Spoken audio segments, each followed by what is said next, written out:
जय हिंद दोस्तों, स्वागत है आपके प्यारे यूट्यूब चैनल ये सेंटर पे। चलिए फ्रेंड्स, यहाँ पे जो 2023 के साइंस के सेकंड शिफ्ट में एग्जाम हुआ है, सेकंड शिफ्ट के ये सेट नंबर ये है। सेट नंबर कोई भी हो, सभी सेट में प्रश्नों की संख्या समान ही होती है और सभी में प्रश्न वही होता है, बस नंबरिंग अलग अलग होता है। तो चलिए फटाफट हम लोग बिना देर किए क्वेश्चन की तरफ चलते हैं और क्वेश्चन को देख लेते हैं फटाफट।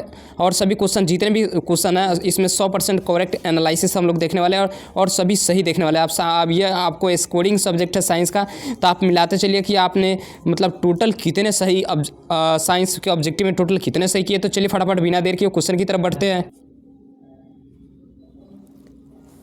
यहाँ पे हम लोग देख चुके हैं एक नंबर क्वेश्चन का जो 20 सेंटीमीटर है, प्लस में धनात्मक उत्तल लेंस का होता है, तब बी आंसर हो जाएगा। चलिए सेकंड नंबर क्वेश्चन को देखते हैं। चलिए अब नेक्स्ट क्वेश्चन की तरफ बढ़ते हैं। 2 नंबर क्वेश्चन को देखते हैं। 2 नंबर आप लोग स्कोर काउंट करते रहिए कि आप लोग कितना स्कोर हो रहा है। समतल दर्पण द्वारा बना प्रतिबिंब काल्पनिक होता है। कैसा होता है? काल्पनिक होता है। चलिए ऑप्शन नंबर अगर बी लगाया तो बिल्कुल 100% आपका करेक्ट है। 3 नंबर क्वेश्चन को देखते हैं। ये भी आप लोग बहुत बचपन से पढ़ते आ रहे हैं कि निम्नलिखित में दर्पण सूत्र का फॉर्मूला क्या होता है। तो दर्पण सूत्र का फॉर्मूला होता है 1/u + 1/v = 1/f, यानी प्लस में यहाँ पे बी नंबर ऑप्शन दिया है जो बिल्कुल करेक्ट है। चलिए नेक्स्ट क्वेश्चन की तरफ बढ़ते हैं। नेक्स्ट क्वेश्चन को देखते हैं। यहाँ पे 4 नंबर क्वेश्चन मेरा क्या करा, समतल दर्पण का आवर्धन क्षमता क्या होता है? तो 0 होता है, option number C. Next question की तरफ बढ़ते हैं। अगला क्वेश्चन 5 नंबर क्वेश्चन को ध्यान से देखिए। निम्नलिखित में किस दर्पण द्वारा किस वस्तु का आभासी प्रतिबिंब बनता है? आभासी प्रतिबिंब। तो आभासी प्रतिबिंब हमेशा आपको याद रखना है उत्तल में ही बनता है। ऑप्शन किस में बनता है? चलिए नेक्स्ट क्वेश्चन की तरफ बढ़ते हैं। यहाँ पे 6 नंबर क्वेश्चन, आकाश का रंग नीला किस परिघटना? तो जब भी नीला आकाश का रंग दिखाई देने का कारण था, इसका आंसर हो जाएगा प्रकीर्णन के कारण। आकाश में कुछ ऐसे वर्ण हैं जो नीले वर्ण को अधिक प्रकीर्णित करते हैं, तो 6 का सी आंसर हो जाएगा। चलिए नेक्स्ट क्वेश्चन की तरफ देख। यहाँ पे अगला क्वेश्चन है 7 नंबर क्वेश्चन, विरल माध्यम से सघन माध्यम में जाती है तो अभिलंब से दूर भागती है। जब कोई वस्तु यानी प्रकाश किरण जब विरल माध्यम से सघन माध्यम में जाती है, यानी वायु से जल में आती है, तो अभिलंब से दूर भागती है। ऑप्शन नंबर क्या हो जाएगा? बी आंसर हो जाएगा। नेक्स्ट क्वेश्चन की तरफ बढ़ते हैं। 8 नंबर, निम्नलिखित में किस लेंस की फोकस दूरी धनात्मक होती है? तो उत्तल लेंस की हमेशा धनात्मक होती है। ऑप्शन नंबर ए में ही दिया है, तो 8 का ए आंसर लगाया तो बिल्कुल सही है। 9 नंबर क्वेश्चन का देख लेते हैं। यहाँ पे 9 नंबर क्वेश्चन में ये 2 माध्यम दिए गए, तो आपतन कोण अपवर्तन को sin i बराबर sin r होता है, तो ऑप्शन नंबर बी लगाया तो बिल्कुल सही है। sin i बराबर r के एंगल के बराबर होता है, ऑप्शन नंबर बी हो जाएगा। 9 का आंसर हो जाएगा बी। नेक्स्ट क्वेश्चन की बढ़ते हैं। 10 नंबर क्वेश्चन देख लिया। निम्नलिखित में चिन्ह परिपाटी की दूरियां मापी जाती है, तो जब भी दूरियां मापना होता है तो हम लोग ध्रुव से मापते हैं। ऑप्शन नंबर बी हो जाएगा। 10 का बी आंसर हो जाएगा। चलिए फ्रेंड्स, अगला क्वेश्चन है जो बहुत ही आसान क्वेश्चन है और बहुत ही शानदार और जानदार क्वेश्चन है। निम्नलिखित में से किस धातु से सोलर सेल बनाया जाता है? तो सिलिकॉन का उपयोग किया जाता है। सिलिकॉन का ऑप्शन जो चांदी वाला कलर का होता है, व्हाइट ये इस पर सिलिकॉन का इस्तेमाल किया जाता है, तो 11 का आंसर हो जाएगा बी। नेक्स्ट क्वेश्चन, लघु पतन के समय प्रतिरोध का मान बहुत अधिक बढ़ जाता है, तो ऑप्शन नंबर बहुत अधिक कम नहीं होता है, बढ़ जाता है। ऑप्शन नंबर अगर सी मारे तो आपका बिल्कुल 100% करेक्ट है। नेक्स्ट क्वेश्चन की तरफ बढ़ते हैं। चलिए यहाँ पे अगले वाले क्वेश्चन देख लेते हैं। यहाँ पे न्यूमेरिकल है, यहाँ पे विद्युत धारा का मान पूछ रहा है, तो ओम के नियम से अब निकाल सकते हैं। आई बराबर ओम के नियम से भी बराबर आई आर पे निकालिए, पुट कीजिए, मान फटाफट आंसर आ जाएगा। चलिए 14 नंबर क्वेश्चन को देख लेते हैं। विद्युत बल्ब का फिलामेंट का द्रव्य क्या होता है? जो मतलब फिलामेंट का द्रव्य यानी पदार्थ, द्रव्य का अर्थ होता है पदार्थ। तब जो विद्युत बल्ब में फिलामेंट होता है यह टंगस्टन का लगा होता है। अगर बी लगाया तो मेरी जान आपका 100% करेक्ट है। चलिए अगले क्वेश्चन की तरफ बढ़ते हैं। यहाँ पे अगला क्वेश्चन 15 नंबर क्वेश्चन कर रहा है कि प्रकाश का न्यूनतम तरंग दैर्घ्य, तो किसका न्यूनतम तरंग दैर्घ्य होगा? जिसका मैक्सिमम मान होगा। ऑप्शन नंबर डी हो जाएगा। अगला वैद्युत प्रतिरोध के कारण चालक में उत्पन्न होता है, तो विद्युत प्रतिरोध के कारण क्या होता है? चालक में प्रत्यास्था, चुंबकत्व, ऊष्मीय प्रभाव, इनमें से सभी आंसर होता है। ऑप्शन नंबर देखिए यहाँ आपसे ठीक से नहीं लगेगी तो आपका गलत हो जाएगा। ऑप्शन नंबर 16 का आंसर हो जाएगा डी। नेक्स्ट क्वेश्चन की तरफ बढ़ते हैं। चलिए अगले क्वेश्चन पे जाने से पहले अगर चैनल पर पहली बार विजिट कर ले तो चैनल को सब्सक्राइब करें, क्योंकि आपसे 10th से रिलेटेड जितने भी कंटेंट होंगे आपके इस चैनल पे मिल जाएंगे। तो चलिए फटाफट वीडियो को लाइक कर दिए और चैनल को दिल से सब्सक्राइब कर दिए। चलिए अगले वाले क्वेश्चन जो 17 नंबर क्वेश्चन है, इसका भी आंसर जान लेते हैं। सेल विद्युत वाहक बल होता है, मतलब क्या होता है? सेल द्वारा इकाई आवेश पर लगाया गया बल। विभवांतर, सेल द्वारा इकाई आवेश पर किया गया कार्य। ऑप्शन नंबर सी आंसर हो जाएगा। चलिए नेक्स्ट क्वेश्चन की तरफ बढ़ते हैं। पारिस्थितिकी तंत्र में ऊर्जा प्रवाह क्या होता है? तो चक्रीय होता है। ये फर्स्ट शिफ्ट में भी क्वेश्चन आया था, ये question same to same second shift में भी पूछ दिया गया है। चलिए अगले क्वेश्चन की तरफ बढ़ते हैं। अगला क्वेश्चन भी बहुत जानदार क्वेश्चन है। ये क्वेश्चन तो आप लोग बचपन से पढ़ते आ रहे हैं कि आवेश का ऐसे मात्रक क्या होता है? आवेश का मात्रक कूलम्ब, और यूनिट से सवाल बनते हैं हमेशा बोर्ड एग्जाम में। नेक्स्ट क्वेश्चन की तरफ दूरदृष्टि नेत्र वाले साफ साफ देख सकते हैं, तो दूरदृष्टि वाले दूर की वस्तु को साफ साफ देख सकते हैं। ऑप्शन नंबर बी मारे तो बेजान आपका बिल्कुल करेक्ट है। 21 नंबर क्वेश्चन, निम्नलिखित में कौन ऊर्जा स्रोत और सौर ऊर्जा स्रोत व्युत्पन्न नहीं करता? तो यहाँ पे हो जाएगा कौन सा ऊर्जा? निम्नलिखित सौर ऊर्जा का व्युत्पन्न नहीं है, मतलब उत्पन्न है पवन, भूतापीय, नाभिकीय या जैव। तो जैव आंसर हो जाएगा। नेक्स्ट क्वेश्चन की तरफ बढ़ते हैं। अगला क्वेश्चन भी देखिए कितना अच्छा और मस्त क्वेश्चन है और बहुत अच्छा क्वेश्चन है ये। विद्युत धारा के चुंबकीय प्रभाव का खोज किसने किया था? तो विद्युत धारा के चुंबकीय प्रभाव का खोज माइकल फैराडे ने किया था, और जनरेटर का भी खोज उसी ने किया था, माइकल फैराडे ने किया था। ऑस्टेट एम्पियर नहीं हो जाएगा, यहाँ बोर्ड भी नहीं होगा। नेक्स्ट चिन्ह परिपाटी के धनात्मक दूरी होती है, तो उत्तर लेंस की हमेशा धनात्मक दूरी होती है। ऑप्शन नंबर 23 का सी हो जाएगा आंसर। अगला क्वेश्चन को देखते हैं। 24 नंबर क्वेश्चन मेरा क्या कह रहा है कि निम्नलिखित में नमक का जलीय घोल का विद्युत का सुचालक होता है केवल ऋणात्मक आवेश के कारण, धन और ऋण आवेश दोनों के कारण होता है। तो केवल आवेश धनात्मक आवेश के गति के कारण, धन आवेश ऋण आवेश के विपरीत गति के कारण। ऑप्शन नंबर बी मारे तो बिल्कुल करेक्ट है आपका।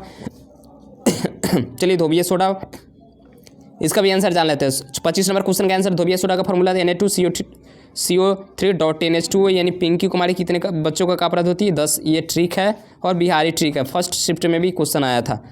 चलिए अगले क्वेश्चन की तरफ बढ़ते हैं। देखिए अगला क्वेश्चन क्या कर रहा है, निम्नलिखित में कौन अधातु है? तो यानी कॉपर धातु है, ये नहीं होगा। और या निकेल भी धातु है, लोहा भी धातु है, तो यहाँ पे फास्फोरस हो जाएगा। ऑप्शन नंबर बी मारे तो बिल्कुल करेक्ट है। कैल्शियम की परमाणु संख्या, देखिए परमाणु संख्या कैल्शियम की 20 होती है, अगर 20 लगाया तो आपका बिल्कुल 100% करेक्ट है। चलिए फटाफट आप लोग स्कोर काउंट करते रहिए कि आपका कितना हो रहा है आप में, और ये क्वेश्चन कितने नंबर में दिया, सब में क्वेश्चन सेम ही रहता है। चलिए फटाफट अगला क्वेश्चन भी देख लेते हैं। मेंडलीव के आवर्त सारणी में वर्गों की संख्या कितनी थी? तो वर्गों की संख्या 9 थी। कितनी थी? 9। तो आंसर, इसका आंसर हो जाएगा 9। नेक्स्ट क्वेश्चन, जिप्सम का रासायनिक सूत्र। देखिए यहाँ पे जिप्सम का भी रासायनिक सूत्र पूछ दिया था, CSO4.2H2O। तो जिप्सम में 2H2 होता है, 2 रावा जल होता है। अगर डी लगाया तो मेरी जान आपका 100% करेक्ट है। बोरोन का परमाणु क्रमांक कितना होता है? बोरोन का परमाणु भार पूछ रहा है, बोरोन का परमाणु भार जान लेते हैं।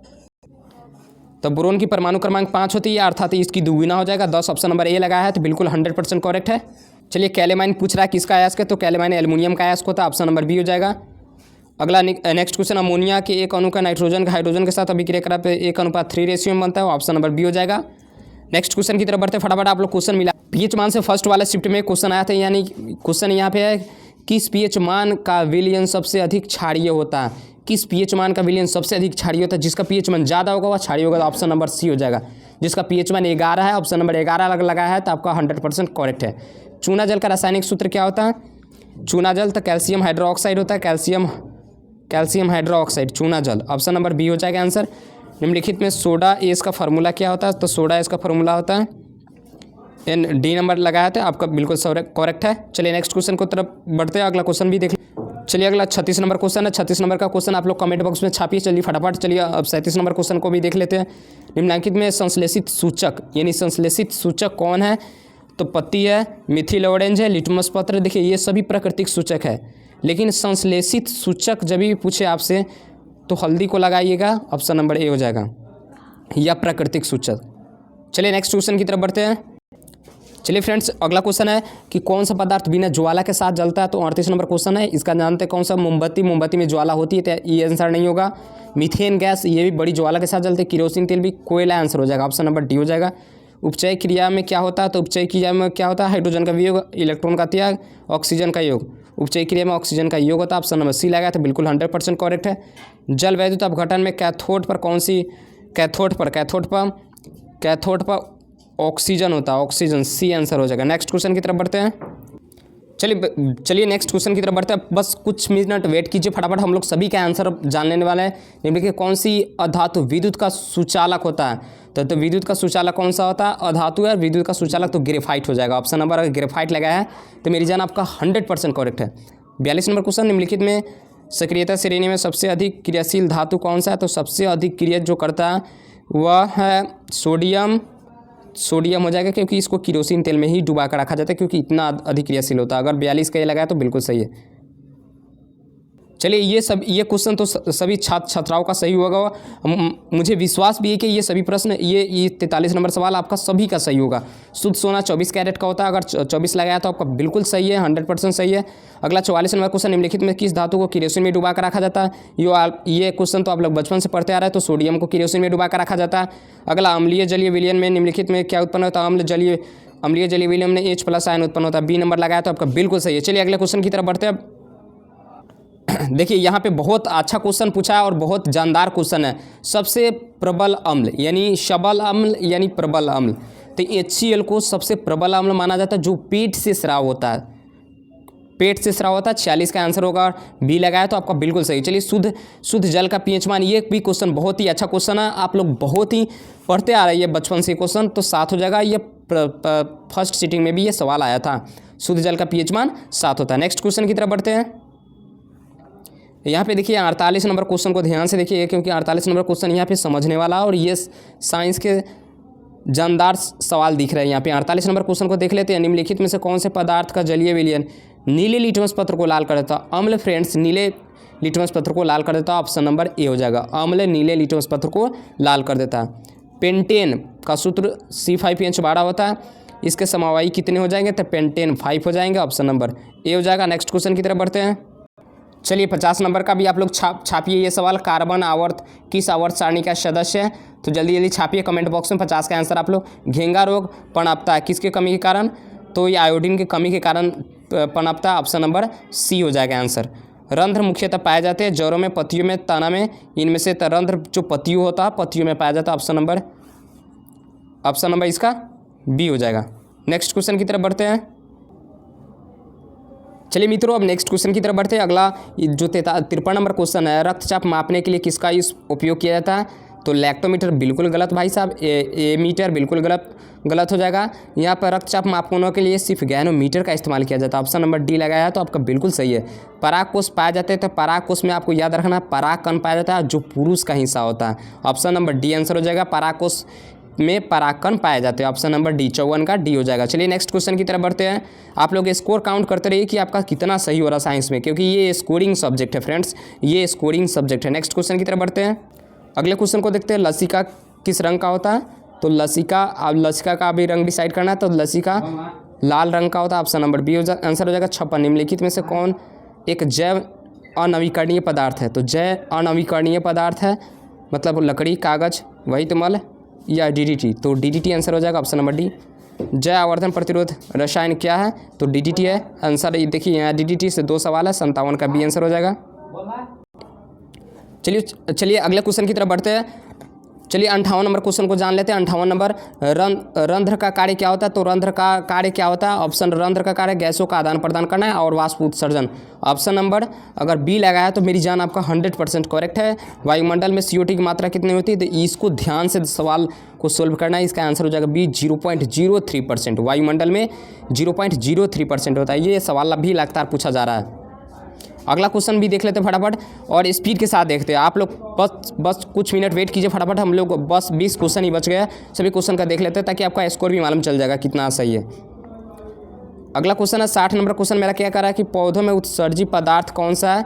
तो देखिए रेनिन, गोंद, टैनिन ये सभी है, तो इनमें से सभी मारे हैं, तो बिल्कुल आपका 100% करेक्ट है। डायलिसिस मशीन द्वारा शुद्धिकरण की जाती है, तो यहाँ पे 61 नंबर क्वेश्चन मेरा क्या करा कि डायलिसिस मशीन के द्वारा शुद्धिकरण की प्रक्रिया को डायलाइजर कहा जाता है, ऑप्शन नंबर बी मारा है तो बिल्कुल करेक्ट है। अगला क्वेश्चन की तरफ बढ़ते हैं। चलिए फटाफट सभी क्वेश्चनों को देख लेते हैं। अब यहाँ पे 62 नंबर क्वेश्चन मेरा क्या करा, 62 नंबर क्वेश्चन को भी फटाफट देख लेते हैं स्पीड के साथ। चलिए 62 नंबर क्वेश्चन है, निम्नलिखित में गुरुत्वानुवर्तन, ये बहुत अच्छा बायोलॉजी का सवाल है कि गुरुत्वानुवर्तन किससे होती है? फलों की वृद्धि, जड़ों की वृद्धि, फूलों की वृद्धि, इनमें से कोई नहीं थे। जड़ों की वृद्धि गुरुत्वानुवर्तन कहलाती है, में गुरुत्व के अनुसार पौधे की वृद्धि होती है। पूर्ण विकसित अंडाशय किसमें होता है? फल में, बीजांड में, बीज में, इनमें से किसी में नहीं। तो बीजांड में, बीजांड से ही बीज बनता है, तो ऑप्शन नंबर सी मारे है तो बिल्कुल करेक्ट है आपका और सही है। चलिए 63 का आंसर हो जाएगा सी। अगला 64 नंबर, लैंगिक जनन संचरित रोग कौन है? तो आप लोग बचपन से पढ़ते आ रहे हैं कि एड्स बहुत ही खतरनाक होता है और यह यौन संचरित यानी जनन संचरित रोग है। नेक्स्ट क्वेश्चन की तरफ बढ़ते हैं। चलिए अगला क्वेश्चन भी देख लेते हैं फटाफट। यहाँ 65 में निम्नलिखित में कौन पराग कोष में पाया जाता है? तो पराग कोष में क्या पाया जाता है? परागकण पाया जाता है। ये क्वेश्चन भी दोबारा रिपीट हो रहा है, परागकोश में परागकण पाया जाता है। निम्नलिखित में कौन सा पादप हार्मोन नहीं है? तो पादप हार्मोन नहीं है तो ऑक्सीटोसिन। देखिए यहाँ पे ये ऑक्सीटोसिन है, ये नाड़ी में स्रावित होता था, यहाँ पे ये पादप हार्मोन नहीं है, यह एक स्त्री में स्रावित होता था। ऑप्शन नंबर यहाँ पे बी आंसर हो जाएगा। चलिए नेक्स्ट क्वेश्चन की तरफ बढ़ते हैं। अगला क्वेश्चन को देखते हैं। यहाँ पे 67 नंबर क्वेश्चन है, अलैंगिक जनन की विधि किसमें होती है? तो ये सभी में अलैंगिक जनन होता है, मुकुलन में, बीजाणु में और विखंडन के द्वारा, ये सभी अलैंगिक है। तो इनमें से डी आंसर हो जाएगा। अगला मेंडल ने अपने प्रयोग के लिए किस पौधे का चयन किया था? तो ये तो लड्डू सवाल था, समझिए गणपति बापा की तरफ से आपको गिफ्ट दिया गया था लड्डू खाने के लिए। मेंडल ने किस पौधे पर प्रयोग किया था? तो मटर के पौधे पर लगाया, तो बिल्कुल सही है, मुझे विश्वास भी है सभी का सही होगा। अगला क्वेश्चन की तरफ बढ़ते हैं। बस मात्र 5-10 क्वेश्चन ही बचे हैं, चलिए फटाफट इसको भी देख लेते हैं। अगला 69 नंबर सवाल को देख लेते हैं। 69 नंबर सवाल में रहा है कि निम्नलिखित में जीव विज्ञान का पिता किसे कहा जाता है? तो जीव विज्ञान का पिता कहा जाता है, जीव विज्ञान का पिता किसे कहा जाता है? तो अरस्तु को कहा जाता है। ऑप्शन नंबर बी लगाया तो बिल्कुल करेक्ट है। और इसी का शिष्य था सिकंदर, जिसने पूरा विश्व की जीत लिया था। नेक्स्ट क्वेश्चन, मानव युग्मक में गुणसूत्रों की संख्या कितनी होती है? तो युग्मक गुणसूत्रों की संख्या 2 होती है और लिंग क्रोमोसोम भी 2 ही होता है। चलिए अब नेक्स्ट क्वेश्चन की तरफ बढ़ते हैं। 71 नंबर क्वेश्चन मेरा क्या कर रहा है, इसको भी समझ लेते हैं। प्रकाश संश्लेषण की प्रकाश अभिक्रिया होती है क्लोरोप्लास्ट में, कोशिका द्रव्य में, माइटोकॉन्ड्रिया में। तो माइटोकॉन्ड्रिया ये मनुष्य में होता है, तो क्लोरोप्लास्ट हो जाएगा। ऑप्शन नंबर बी आंसर हो जाएगा। नेक्स्ट क्वेश्चन की तरफ बढ़ते हैं। अगले क्वेश्चन में बढ़ने से पहले अगर चैनल पर पहली बार विजिट कर रहे हैं तो वीडियो को दिल से लाइक करके चैनल को सब्सक्राइब कर ले। चलिए नेक्स्ट क्वेश्चन की तरफ बढ़ते हैं। 72 नंबर, गुर्दे में उत्पादित जो मूत्र अस्थायी रूप से संग्रहित किस में होता है? तो यह मूत्र वाहिनी में संग्रहित होता है। ऑप्शन नंबर बी आंसर हो जाएगा। ऑक्सीजन के परिवहन के लिए जिम्मेवार घटक कौन सा होता है? ऑक्सीजन के लिए परिवहन के लिए कौन जिम्मेवार है? तो इनमें से सभी आंसर हो जाएगा डी। अगला क्वेश्चन है यहाँ पे 74 नंबर क्वेश्चन है, इसका भी आप लोग कमेंट बॉक्स में छापी, मुझे ये प्रश्न डाउट है इसलिए छोड़ रहा हूँ। 75 नंबर, प्रकाश की ओर प्रवाह की गति कितनी होती है? प्रकाश के प्रवाह की गति गुरुत्वानुवर्तन, जल अनुवर्तन, रासायनिक अनुवर्तन या प्रकाश अनुवर्तन? प्रकाश अनुवर्तन आंसर नंबर डी आंसर हो जाएगा। किससे बचने के लिए आयोडीन युक्त नमक का प्रयोग सलाह दी जाती है? तो घेंगा रोग से बचने के लिए। ऑप्शन नंबर अगर बी मारे तो बिल्कुल 100% करेक्ट है। चलिए बस अंतिम क्वेश्चन बच गया, इसको भी देख लेते हैं। चलिए नेक्स्ट क्वेश्चन को देखते हैं। यहाँ पे अगला क्वेश्चन है 77 नंबर क्वेश्चन, मनुष्य के कपाल में तंत्रिकाओं की संख्या 12 जोड़ी होती है। मस्तिष्क का कौन सा भाग में गंध पहचानने की, अग्रभाग में या गंध पहचानने की क्षमता होती है? बस यह लास्ट पेज है। चलिए अगला को प्रथम मानसिक धर्म की प्रकट होना क्या कहलाता है? तो प्रथम मानसिक धर्म मानसिक चक्र कहलाता है। अगला, निम्नलिखित में कृत्रिम कायिका परिवर्तन एक विधि है, किस में होता है?